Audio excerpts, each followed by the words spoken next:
মাছের ঝোলে মশলার পাহাড় না দিয়েও যে সেরা স্বাদ পাওয়া যায় সেটা আজকের এই রেসিপি না দেখলে বিশ্বাস করবেন না। নমস্কার বন্ধুরা, আজকে আমি আপনাদের সাথে শেয়ার করব কাঁচকলা, আলু, বড়ি দিয়ে রুই মাছের পাতলা ঝোল। অনেকেই মনে করেন কাঁচকলা মানে বিস্বাদ রান্না, কিন্তু আজকের এই বিশেষ রান্নার কৌশলটি দেখলে আপনি রোজ এভাবেই মাছের ঝোল বানাতে চাইবেন। চলুন শুরু করি। প্রথমেই রুই মাছের পিসগুলোকে ধুয়ে নিয়েছি। এরপরে কাঁচকলাগুলোকেও এইভাবে লম্বা করে কেটে হলুদ মেখে রেখেছি। এতে কাঁচকলার তরকারি কালো হবে না।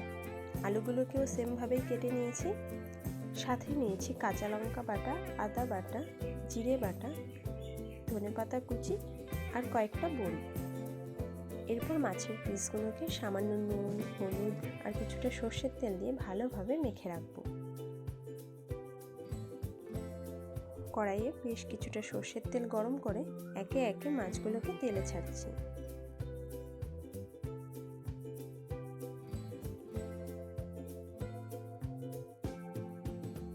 এক পিঠ হলে সাবধানে উল্টে দিচ্ছি।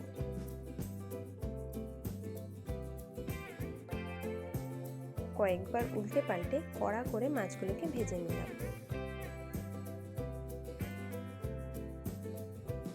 একই তেলে বড়িগুলো দিয়ে দিলাম।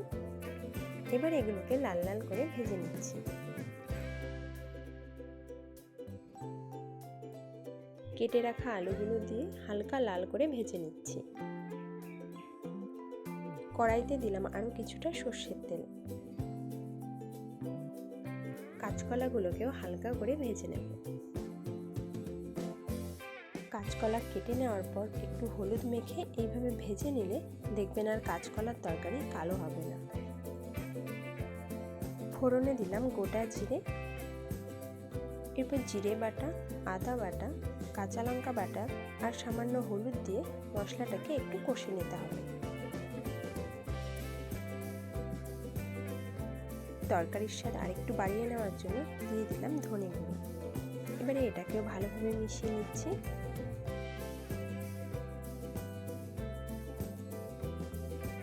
মশলা থেকে তেল ছাড়তে শুরু করেছে আর তরকারিতে সুন্দর একটা কালার আনার জন্য কাশ্মীরি লঙ্কা গুঁড়ো দিয়ে ভালো মতো মিশিয়ে নিচ্ছি। স্বাদ মতো নুন দিয়ে একটু নেড়ে চেড়ে নিচ্ছি। ভেজে রাখা আলু ও কাঁচকলা দিয়ে মশলার সাথে ভালো করে মিশিয়ে নিচ্ছি। পরিমাণ মতো গরম জল অ্যাড করলাম। জল দিয়ে একটু নেড়ে চেড়ে নিচ্ছি। 2-3 মিনিট ঝোল ফুটিয়ে নেওয়ার পর আবারও একটু নেড়ে দিচ্ছি।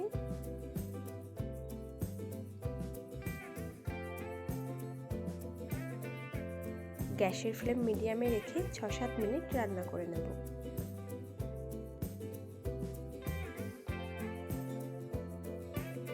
ঢেকে দিলাম 2 মিনিটের জন্য। 2 মিনিট পর ফিরে এসে আবারও একটু নেড়ে দিচ্ছি। আর এখন আলু ও কাঁচকলা খুব ভালোভাবে সেদ্ধ হয়ে গেছে। মাছ ভাজাগুলো একে একে ঝোলের মধ্যে দিয়ে দিচ্ছি।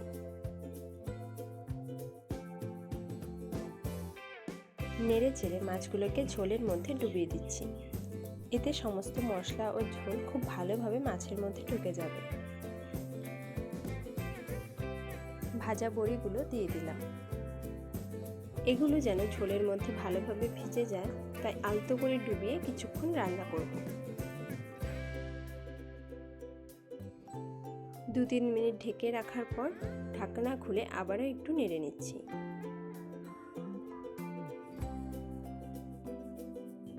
এই অবস্থায় 2-4টে আলু ভেঙে ঝোলের সাথে এইভাবে মিশিয়ে নিচ্ছি।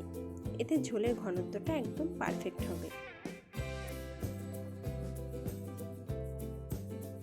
টেস্ট করে দেখলাম তরকারিতে নুনের প্রয়োজন আছে, তাই স্বাদ মতো নুন দিয়ে ভালো করে মিশিয়ে নিচ্ছি।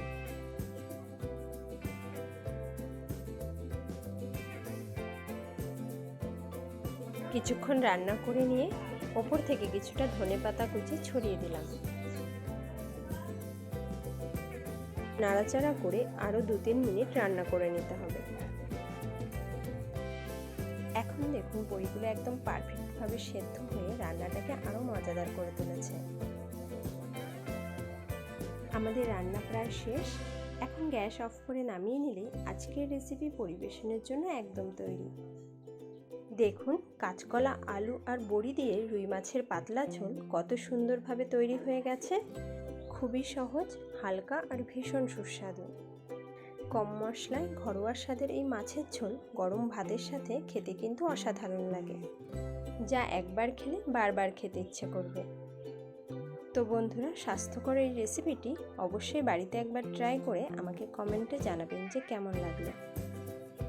ভিডিওটি ভালো লাগলে লাইক, শেয়ার এবং চ্যানেলটি সাবস্ক্রাইব করে নেওয়ার অনুরোধ রইল। ফেসবুক থেকে দেখলে এমন ঘরোয়া রান্নার রেসিপি পেতে আমার পেজটি ফলো করে পাশে থাকবেন। আবারও দেখা হবে পরের কোনো রান্নার ভিডিওতে। ভালো থাকবেন, সুস্থ থাকবেন। ধন্যবাদ।